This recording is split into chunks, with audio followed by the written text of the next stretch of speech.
Ladies and gentlemen, give it up for 21 Pilots.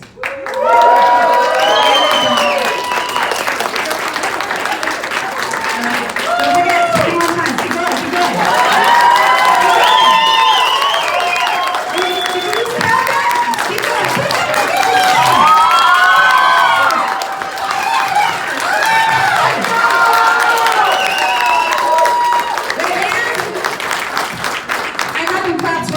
So we wanted to theme it. 21 Pilots for the 21st of June, 21 claps. Let's get into it.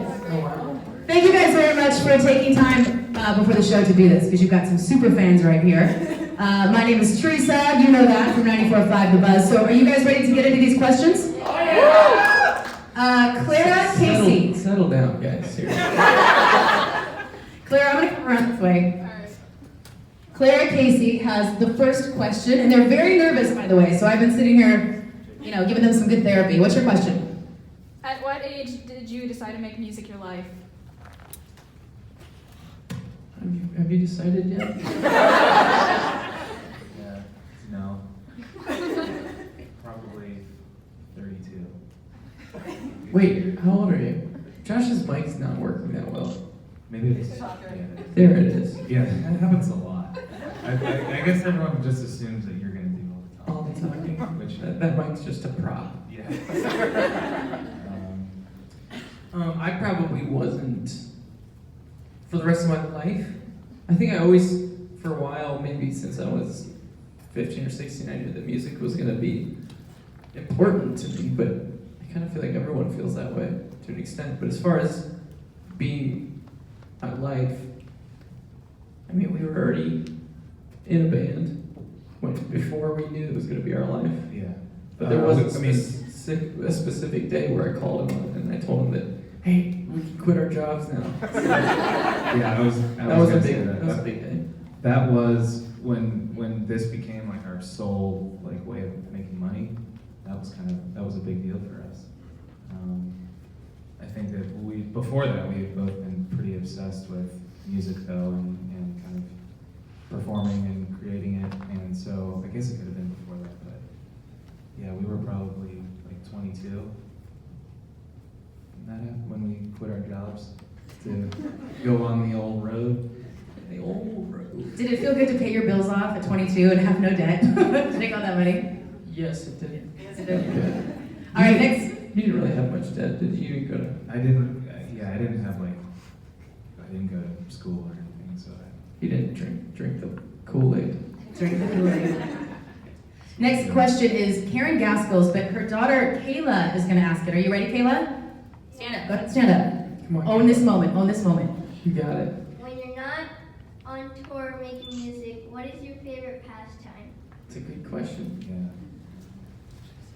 I don't remember. I was just gonna say sitting.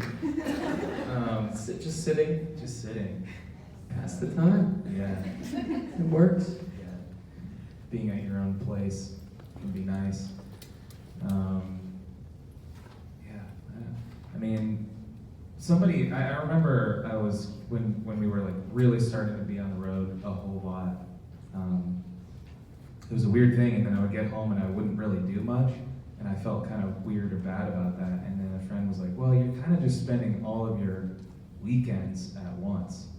So we would have like a couple weeks off or a month or something, and it was it's like when we're on the road, we're just saving up our weekends for when we get home, and then we can just watch cartoons for 3 weeks straight, like what you would do on a Saturday morning when you get to work. So I guess Josh watches cartoons first pastime.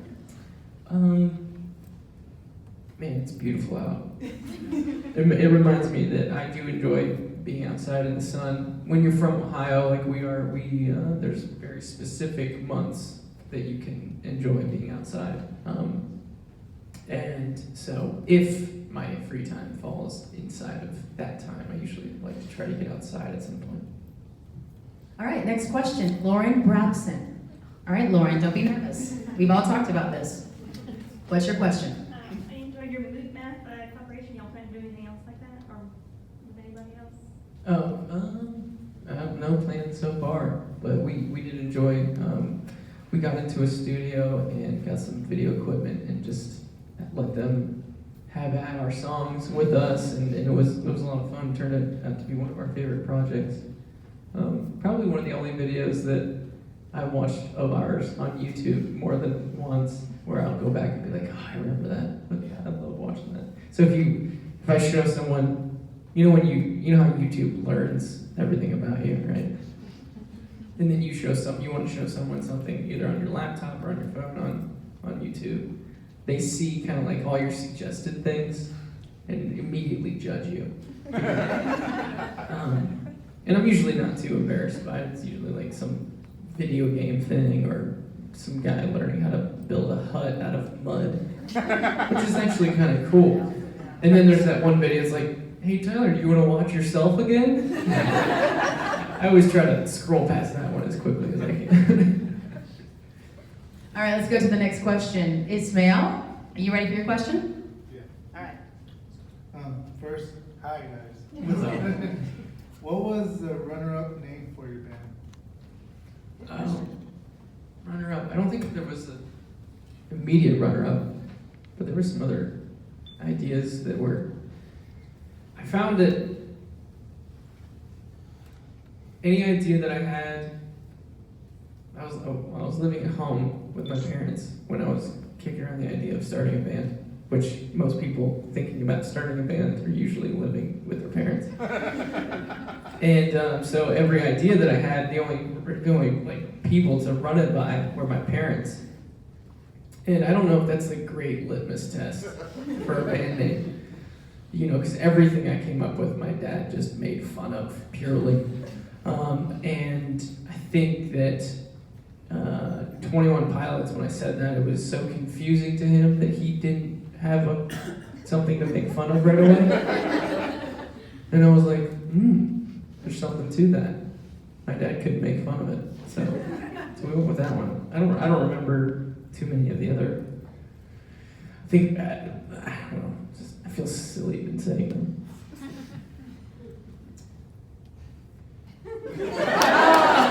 That's a good cliffhanger. We're gonna move on after that. Ariana Conway, what's your question? What would be on the gag reels of your life? The guardrails? The gag reel. Gag reels. What would be on the gag reel of your I was life? about to say, the guardrails of your life, that's pretty deep, too. Not enough time for that one. Yeah, the guardrails, Yeah. that would be a long session. Gag reels. Like funny moments. Yeah. No, like moments where you kind of choke on a burrito. If something smells very foul. Probably any time that we've spent in the band on the way to shows. Yeah, a lot of time in the van talking about stuff. Yeah. Or like compilation videos of us falling on stage. We've talked about this before, but Josh has a pretty great track record of funny drumstick tosses into the crowd. Yeah. Things happen all the time when he does that. I think in the Pat's Helm, when we first started playing. Yeah, when we first started playing, I mean, I don't know why I decided I just get rid of a stick halfway through a show. But it's kind of You're a rock star. You're a rock star. Okay. You see those classic drummers just tossing on a drumstick, whatever. So I'm like, yeah, we would try it. But there's like less people in a room than there are here. And so most of the time, and it's also in order to throw it sort of on the safer side, you kind of got to toss it like that. You can't really just like throw it like that. Might poke somebody's eye out, which I guess still could. But the way in which I throw it, I still have not gotten very good at it. I would like to point out when we were a much smaller band playing for even less people than this, you'd throw it out and it meant that much more because both of our heads were like $3.50. Yeah, we gotta Go go to buy Guitar more. Center after this. But it would just clink on the ground most of the time, and then somebody would would just like land at somebody's foot and they'd be like, oh. They kick it back to you. Yeah.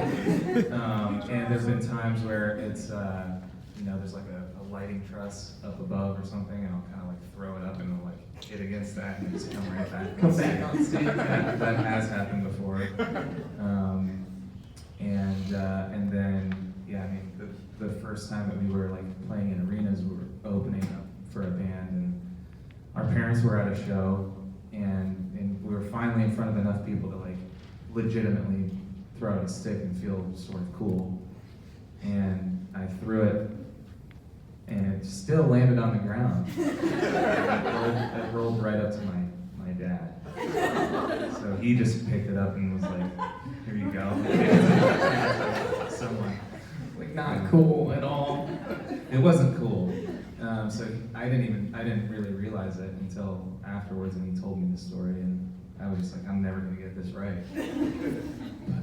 Are you gonna throw a stick tonight? Because now everyone's gonna be wanting you to throw one of your sticks. Yeah. Well, now I'm really self-conscious about Now it. you have to. Now you have to.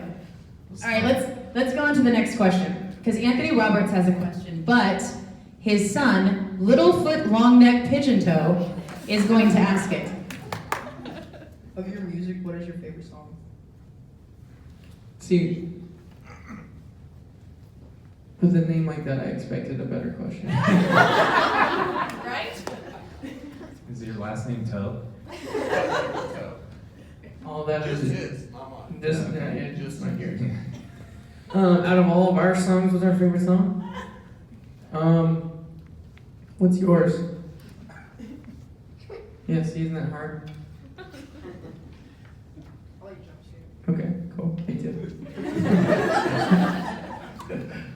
What was the full name again? Littlefoot, Longneck, Pigeon Toe. Littlefoot Longneck Pigeon Toe. Is that a family name? Cool. Junior.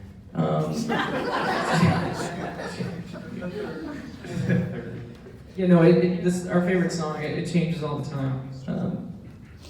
I always like to point out that when we think of our songs, we think of the live version of it because we're playing it live every day. And so a lot of people, when they think of our songs, they think of what they listen to, whether it's on CD or streamed or whatever, which is the same for anyone that we're fans of. We usually think of the song that we've taken with us somewhere, whether it's in the car or in our bedroom, or it becomes kind of a part of our story. And then if you happen to come to a show, you get to see that version of it live, which is different than everything else you've experienced. But for us, that is the only version of it we've ever experienced, is the live version, other than recording it. So really the question is, which song do we like to play live? And that one changes a lot. Jumpsuit is one of them. And then I guess we both kind of agree on a song called My Blood, which is, there's some technical moves in there for us as musicians that we enjoy trying to get better at, and so that's a fun one for us too. All right, next question. Edward Wells. I'm coming, Edward. Alright. All right, what's your question? What part of the music production is your favorite? Tracking vocals, instruments, etc. You talking about specifically like when you're recording the record? Like, Yes. yeah, okay. Yeah, my relationship with recording vocals it's very complex, but something I'm always learning about. You think back to my first idea that I had on the piano. I play it, figure it out. Oh my gosh, that's mine. How do I capture it? How do I make sure it doesn't get away? Because I will forget it. And I was like, I don't know. This is before your phone had the voice memo app on it, which is clutch now. But I think I went to some, like drugstore or CVS or something, got some really cheap voice recorder. You ever seen like those old movies that maybe a newspaper reporter's like asks you a question, he sticks this little thing in your face, and you being the lead character of this movie, obviously. And I got one of those, and so I could I learned that if I hit record on that, and I played what I wrote, and hit stop, I can listen back to it, I could always remember it. So I had this little recorder for a while. Then I'm thinking, okay, well I'm obviously not gonna plug this into a stereo and show someone my song. How do I get that to sound better? And then began my endless pursuit of gear and equipment to get my voice and the piano and the idea to sound like what's in my head. And it's an endless pursuit all the way up through getting a laptop and understanding how an interface works, and then plugging the microphone into the interface, and what is the interface doing when it converts that audio into something digital the computer can understand, and then all those aspects. And then you chase this perfection to try to get the vocal to sound right. I'm just using the vocals as an example. But then you realize that the ultimate perfection is giving it up to a producer in a professional studio to record your vocal for you, because they have millions of dollars worth of gear in that room to do so. And we've gone all the way down that route, and I look back and I realize that the moment that I'm writing a lyric, to be able to capture that moment and have that be what's recorded on the record and live forever, is more important than that vocal being perfect.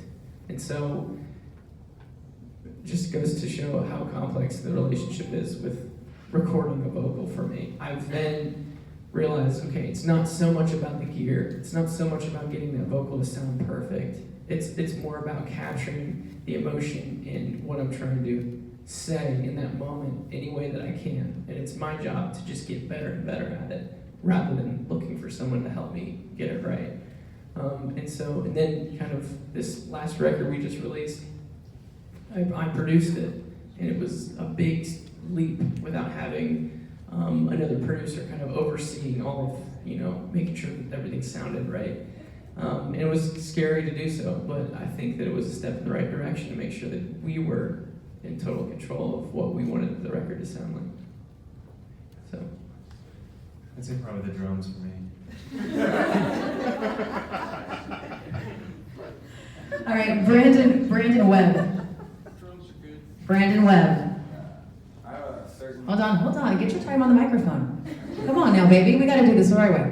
I have a certain smell that I identify with my childhood, and I can relate. Did you ever find where your smell came from? that's a good question. And that sounds kind of weird maybe to someone who doesn't know, but in several lyrics of my songs I've talked about like a smell can just snap you back to like a moment.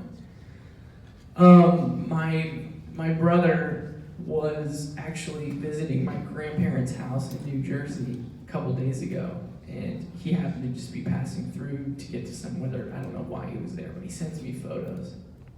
Do you remember this stuffed animal? Do you remember this chair? Do you remember that, like something about my grandparents' house that we would go to maybe once a year for Christmas? He's taken a photo of the basement that our whole family would live in whenever we were there for holidays. And he goes, "Can you smell this photo?" And I was like, "Absolutely, I can." And I don't know how to describe it for you, but it's hard to describe, right? But there's just that smell of that basement at Christmas time at my mom's parents, so my grandparents on my mom's side. And it's just, that's one of the things that happened just recently that reminds me. I don't know, do you have a smell? For some reason, when I'm like thinking about my childhood, it's like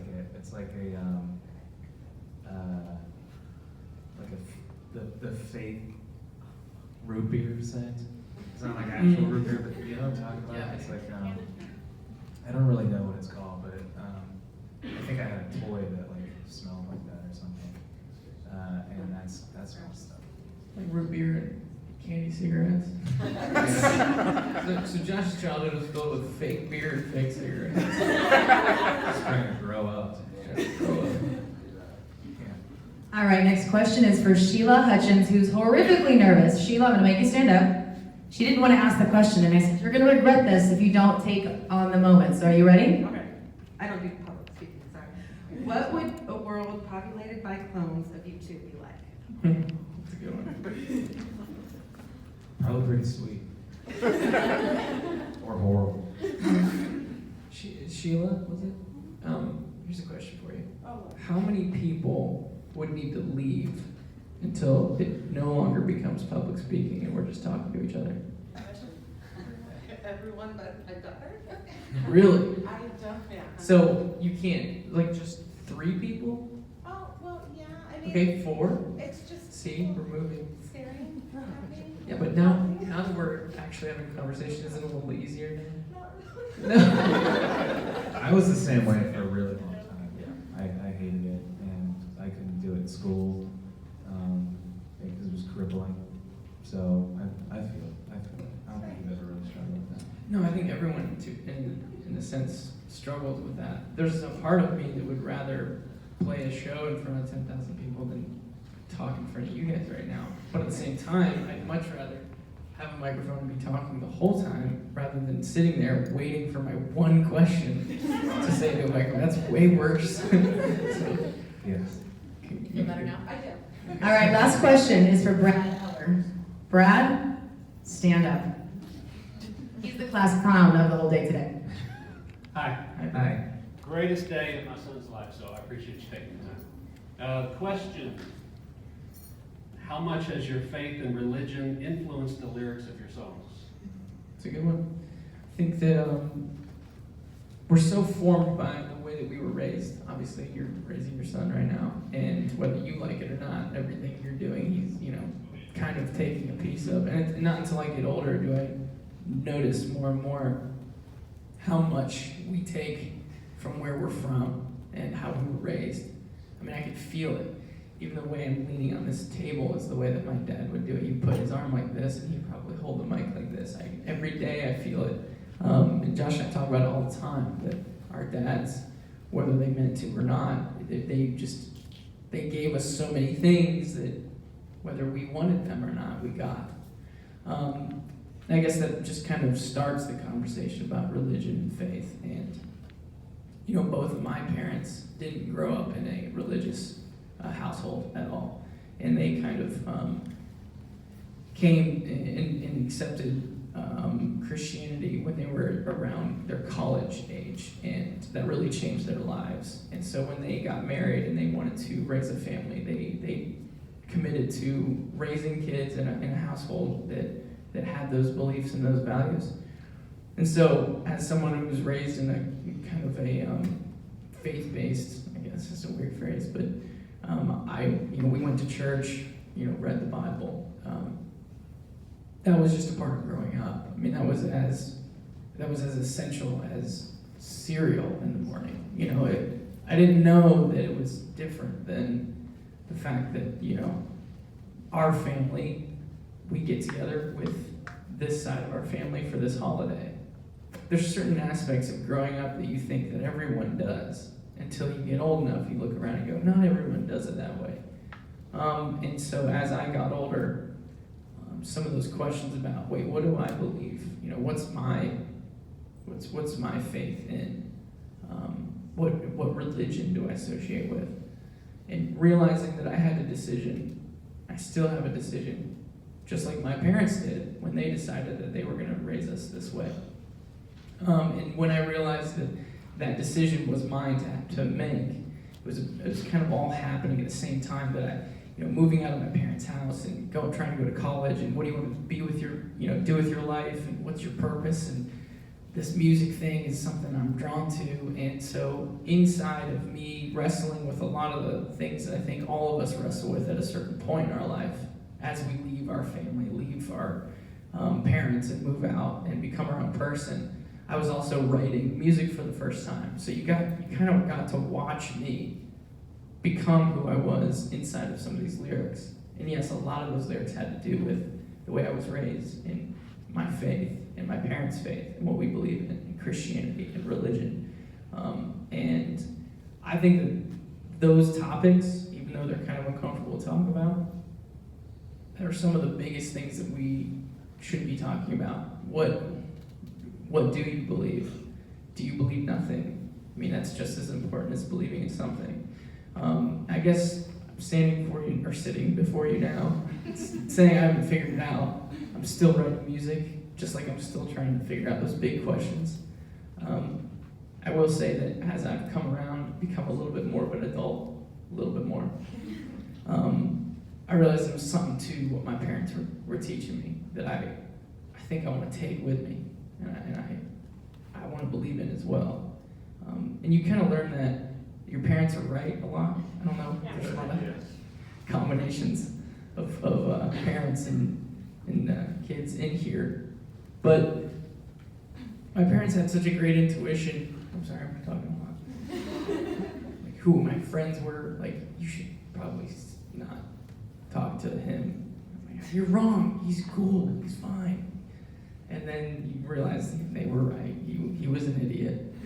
And there's just so many aspects of that time when I first started writing music where I felt like I was right and they were wrong, and then slowly realizing there were some aspects that, you know, they definitely were wrong, and then aspects that they were right.